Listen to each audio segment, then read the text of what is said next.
Moja kati ya habari kubwa kote ulimwenguni hii leo ni kutokea huko Vatican, ambapo hatimaye moshi mweupe umeonekana ukifuka kutoka kwenye bomba la moshi katika kanisa la Sistine Chapel, ikiwa ni wazi mchakato wa upigaji kura umekamilika na makardinali wamemchagua mrithi wa Papa Francis.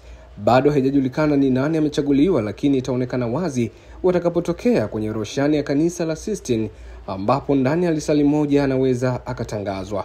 Ni moja kati ya habari ambayo imekuwa ikisubiriwa kwa hamu sana kote ulimwenguni, na katika vyombo mbalimbali vya habari na mitandao ya kijamii imekuwa ikichapishwa juu ya kile ambacho kinaendelea huko Vatican. Itakumbukwa siku ya jana moshi mweusi ulionekana, ikimaanisha kwamba hakuchaguliwa ama kupatikana papa. Sasa hii ni inatokana na mchakato ambapo baada ya kifo cha kiongozi wa kanisa Katoliki Papa Francis alifariki dunia Jumatatu ya Pasaka Aprili 21 mwaka 2025 akiwa na umri wa miaka 88, ambapo alifariki dunia katika makazi yake huko Casa Santa Marta, Vatican. Mimi natumika ndaba tuungane na ripoti kutoka Vatican juu ya moshi mweupe kufuka na papa kupatikana.